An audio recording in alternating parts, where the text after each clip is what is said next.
110 anos de Grenal. Hoje a gente começa uma série de reportagens sobre o maior clássico do Brasil. Já ouviu falar sobre ação e reação? A história dessa rivalidade foi sempre assim. Como se constrói uma grande história?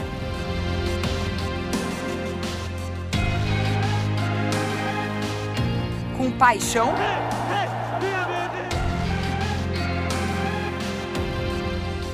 Com personagens marcantes?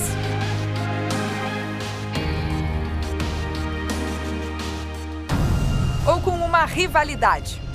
A rivalidade.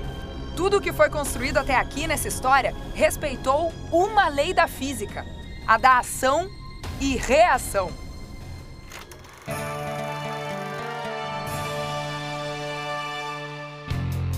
A construção da maior rivalidade do Brasil começou aqui, no bairro Moinhos de Vento, em Porto Alegre. O estádio da Baixada não existe mais. Tudo mudou, mas a rivalidade que nasceu aqui, essa só ficou mais forte. Bem-vindos à primeira Casa Tricolor. O Grêmio já tinha 6 anos de fundação. Com menos de 1 ano de vida, o Inter já tinha um objetivo: enfrentar aquele que seria o seu maior rival. A rivalidade Grenal, ela existe desde o primeiro jogo. O primeiro clássico foi um sonoro 10-0 para o Grêmio.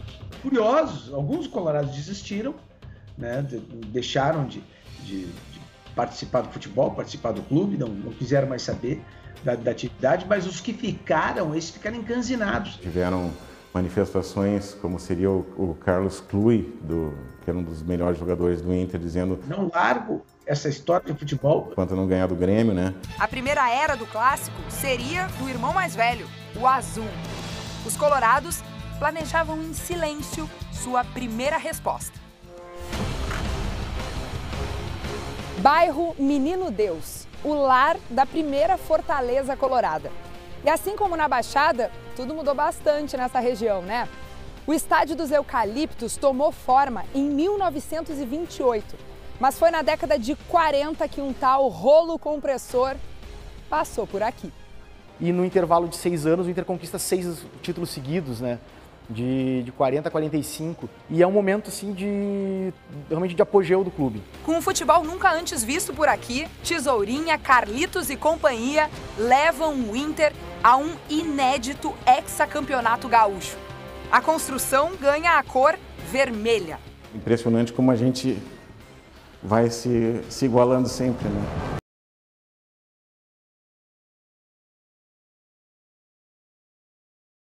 Cansados do rolo compressor, os tricolores subiram o maior estádio particular do Brasil na época, o lar de uma era fantástica. 12 campeonatos em 13 anos, né? O Grêmio de Foguinho venceu 12 títulos gaúchos em 13 disputados. E é um dos maiores times da história do Grêmio. O primeiro heptaestadual, efeito do Estádio Olímpico. Resposta azul e uma era e tanto para os tricolores. Grêmio e Internacional já estavam consolidados como gigantes do Rio Grande do Sul. Só faltava uma coisa: expandir horizontes, quebrar fronteiras. E foi ali que isso aconteceu. Quando o Beira-Rio é inaugurado, o Inter dá um salto.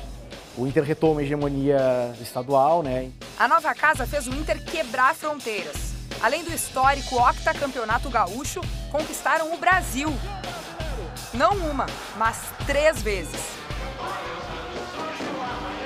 Ali era uma afirmação do estado do Rio Grande do Sul, né, frente aos principais estados do país. A primeira fronteira foi vermelha. Ação, reação, já sabe. Se o Beira-Rio foi construído, o Olímpico cresceu, ganhou o sobrenome: Olímpico Monumental. O segundo anel foi erguido e o Grêmio quebrou sua fronteira. Quebrou não, estraçalhou. Para mim, que era um piada do interior, quando vim jogar no Grêmio, puxa vida, aquilo era o máximo, né? Se o Inter tinha conquistado o Brasil, o Grêmio foi lá e conquistou também. Matou bonito, bateu! mas precisava responder com mais. Subsequentemente vieram os maiores títulos depois, né? A Libertadores e o Mundial. De pé direito, gol! A supremacia tricolor continuou na década de 90. Com Felipão, o Brasil voltou a ser azul. A bola subiu, a chance para o Grêmio. E a América também. Pode gritar, torcedor do Grêmio. Que anos para os tricolores. Mais uma era azul. Difícil dar uma resposta à altura, né? A nossa história ainda reservava um capítulo especial para o Beira-Rio. O rival estava em outro patamar. E agora? Essa gangorra que sempre teve meio desequilibrada, ela se equilibrar, né, com a conquista das duas Libertadores e do Mundial. Rogério pegou, largou, tá viva dentro da grande área. O Fernandão bate. Gol! 4 anos incríveis do Inter igualaram os principais títulos do Grêmio. Era o Rio Grande do Sul mais uma vez no topo do planeta. Agora, vermelho. Eu acredito muito que aquele que está embaixo da gangorra, ele está sendo puxado por aquele que está por cima. E isso que torna o Rio Grande do Sul e o Grenal o maior clássico do Brasil. Com a construção da Sul Arena, o Brasil e a América voltaram a sentir a força do Grêmio. O momento mais recente dessa história é azul. Mas os colorados seguem sendo os maiores vencedores da história dos clássicos. Eles vão ganhando e, em vez de um amassar o outro, faz com que o outro se torne melhor. Faz com que um veja as coisas boas no outro e as imite, né? E, às vezes, as torne melhor. A terceira lei de Newton, essa da ação e reação, foi formulada no século 17. Mas só naquele 18 de julho de 1909, um clássico colocava em prática tudo aquilo que era teoria. Uma história escrita pela rivalidade, tão grande, tão imponente, que o Rio Grande do Sul ficou pequeno. O nosso futebol de Grêmio e Inter hoje é visto pelo mundo todo. Amanhã a gente vai te mostrar como esse clássico conquistou o planeta.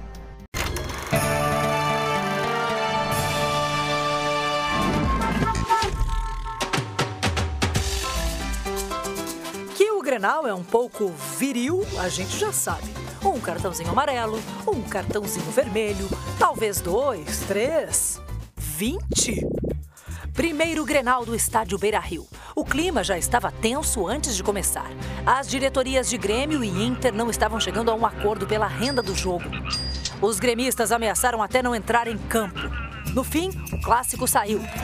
Quer dizer, até saiu, mas não terminou. 38 minutos do segundo tempo. O atacante uruguaio do Inter, Urrusmendi, deu um encontrão no lateral Valdir Espinosa, do Grêmio.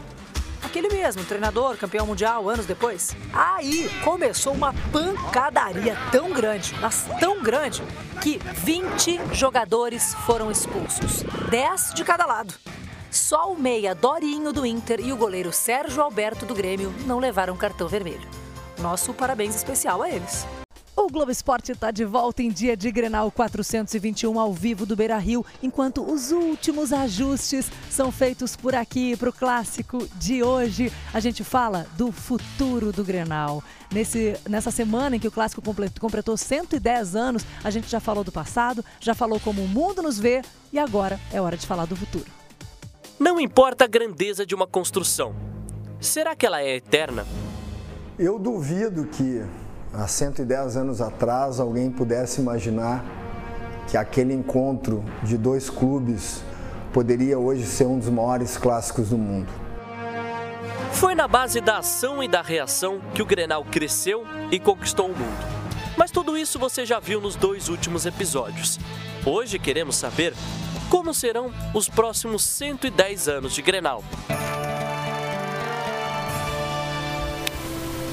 Para quem ainda duvida do tamanho dessa construção, saiba que a grandeza dela é ensinada desde cedo.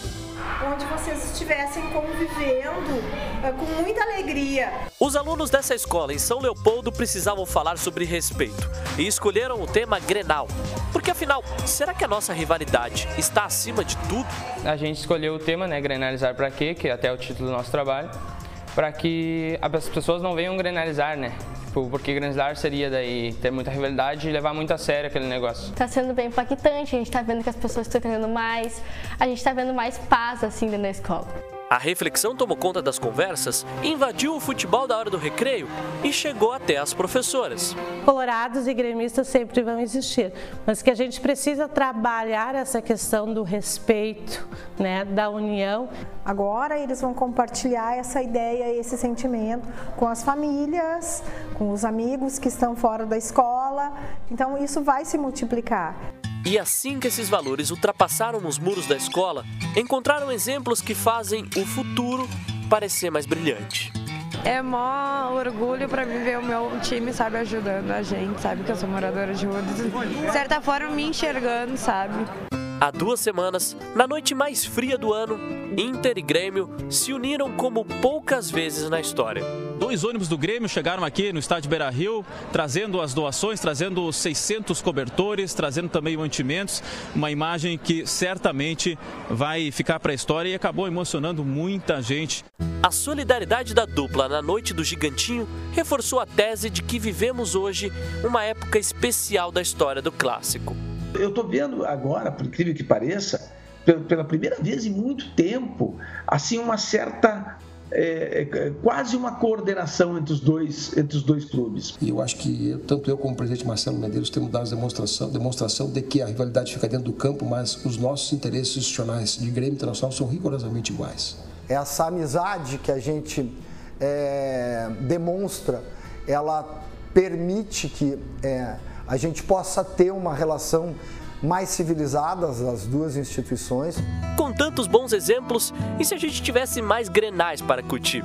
O clássico entre as gurias recebe a cada ano mais torcedores.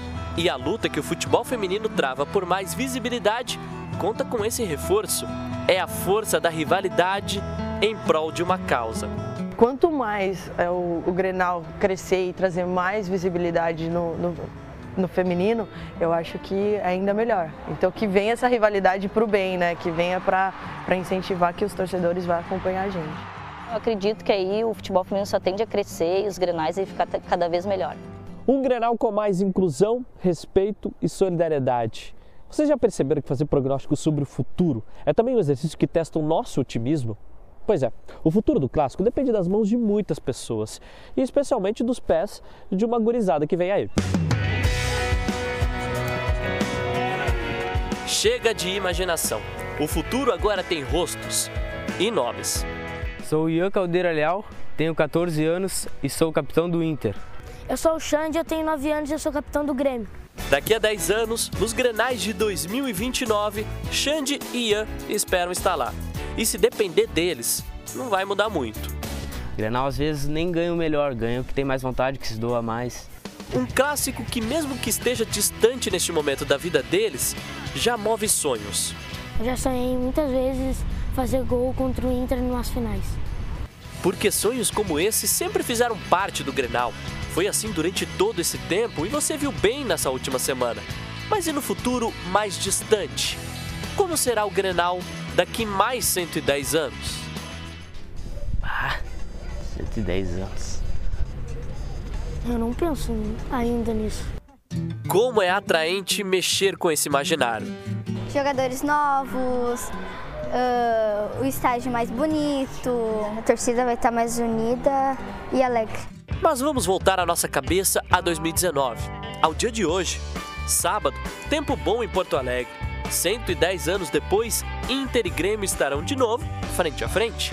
Que as pessoas possam ir para um Grenal sabendo que ali a gente vai se encontrar como todos iguais, apesar de diferentes. Podemos não acertar todas as previsões do futuro, mas podemos deixar os nossos desejos? Então, que nos próximos 110 anos, Grêmio e Inter continuem se encontrando, mas sem esquecer que são iguais, apesar de diferentes.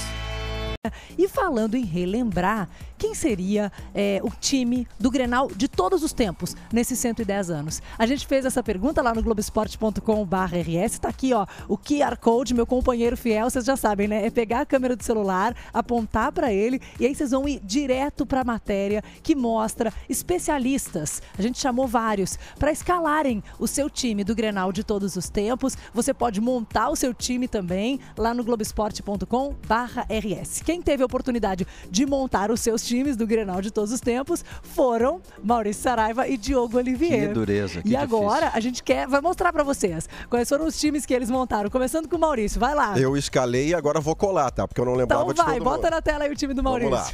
Manga, Arce, Figueroa, Ayrton e Oreco. Carpegiani, Falcão e Gessi. Renato, Fernandão e Mário Sérgio. O treinador Enio Andrade, eu corro o mundo com esse time. Tá aí o Oreco, me explica melhor. Oreco, pra quem lateral pode não esquerdo, conhecer. do tempo áureo, do rolinho do Internacional. É lá dos anos, lá pra trás, Segundo anos 40, rolo, né? 50. Sensacional. Bacana demais. E a escalação de Diogo Oliveira, o Grenal de todos os tempos. Antes eu faço sempre uma vírgula. Quando me pedem escalação no Grenal, eu faço o seguinte, eu nunca repito a escalação, porque é tanto bom jogador na história Grenal que foi a maneira que eu modestamente encontrei para contemplar tanto jogador bom. Mas vamos lá para nossa seleção. Time do Diogo, na tela. Goleiro Manga, lenda no Botafogo, no Inter, no Equador e no Sport. O Figueroa e o Ayrton, 2 zagueiros, é unanimidade, talento e qualidade em posição. Cláudio Duarte encerrou a carreira com 28 anos, cotado para a seleção. Everaldo Bandeira na camisa do Grêmio. Arthur e Falcão, talento. Ronaldinho, melhor jogador de todos os tempos. Tesourinha jogou nos dois, um gênio. O Renato não se fala, lenda, campeão mundial, e o Fernandão a mesma coisa. Muito bem, vocês e o gostaram? Enio Andrade, vamos combinar que é um treinador extraordinário. Treinador. Bom, vocês gostaram dos times aí do Maurício e do Diogo? Vocês podem montar os times de vocês também, tá todo mundo convidado nesse Grenal marcante aí de 110 anos de história.